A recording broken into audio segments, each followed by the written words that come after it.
દાહોદમાં આજે 10 દિવસથી બિરાજમાન થયેલા ગણેશજીનું ભક્તો દ્વારા નમ આંખે વિસર્જન કરવામાં આવી રહ્યું છે, જેમાં દાહોદના છાપ તળાવની પાછળના ભાગે ઊભા કરાયેલા કૃત્રિમ તળાવમાં ગણપતિજીની પ્રતિમાઓનું વિસર્જન કરવામાં આવી રહ્યું છે.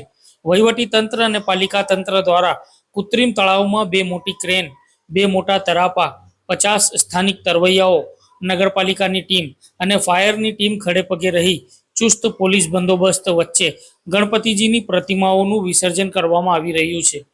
દાહોદ શહેરમાં છેલ્લા 10 દિવસથી ભક્તોના દ્વારે બિરાજમાન થયેલા ગણેશજી આજે ભક્તો વચ્ચેથી વિદાય લેશે અને ભક્તો નમ આંખે ગણેશજીને વિદાય આપશે.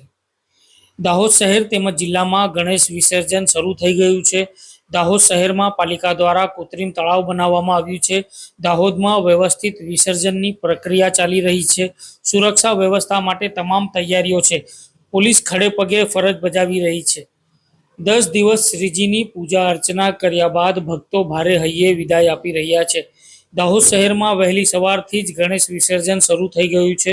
પોલીસ સતત ખડે પગે ફરજ બજાવી રહી છે. આજે બપ્પાની વિદાય માટે ભક્તો ડીજે અને ઢોલ નગારાના તાલ સાથે નીકળી રહ્યા છે. સવારથી જ નાની નાની પ્રતિમાઓનું વિસર્જન શહેરના કૃત્રિમ તળાવમાં અને અલગ અલગ ગામડાઓના નાના તળાવોમાં શરૂ કરી દેવામાં આવ્યું છે. ગણેશ આયોજકો દ્વારા 10 દિવસ પૂજા અર્ચના કર્યા બાદ હવે વિસર્જનની વેળાએ ગણેશજીને ભારે હૈયે વિદાય આપી રહ્યા છે. ભક્તિભાવપૂર્વક વિસર્જન માટે ગણેશ ભક્તો કૃત્રિમ તળાવ ઉપર અને ગામડાઓના તળાવ ઉપર પહોંચવાના શરૂ થઈ ગયા છે. ગણપતિ બાપ્પા મોરિયા, અગલે બરસ તું જલ્દી આના નાદ ગુંજી રહ્યા છે.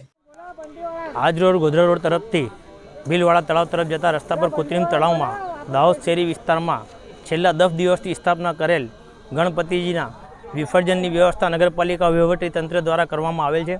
જેમાં 2 ક્રેન, 2 તરાપા, 50 સ્થાનિક તરવૈયા, નગરપાલિકાની ટીમ તેમજ ફાયર વિભાગની ટીમ દ્વારા વિસર્જનની વ્યવસ્થા કરવામાં આવેલ છે. જેમાં ફ્લડ લાઇટ, બેરિકેડિંગ તમામ વ્યવસ્થાઓ કોઈ અનિચ્છનીય બનાવ ન બને તે માટે કરવામાં આવેલ છે. આપના ચેનલના માધ્યમથી હું તમામ ગણેશ ભક્તોને પણ એક અપીલ કરવા માગું છું કે વિસર્જન કરતી વખતે નગરપાલિકાના તેમજ સ્થાનિક તરવૈયાઓને સાથ સહકાર આપવા વિનંતી છે, જેથી કરીને બાપાનું વિસર્જન નિર્વિઘ્ન રૂપે પૂર્ણ થાય તેવી તમામ નગરજનોને અમારા તરફથી પણ એક અપીલ કરવામાં આવે છે.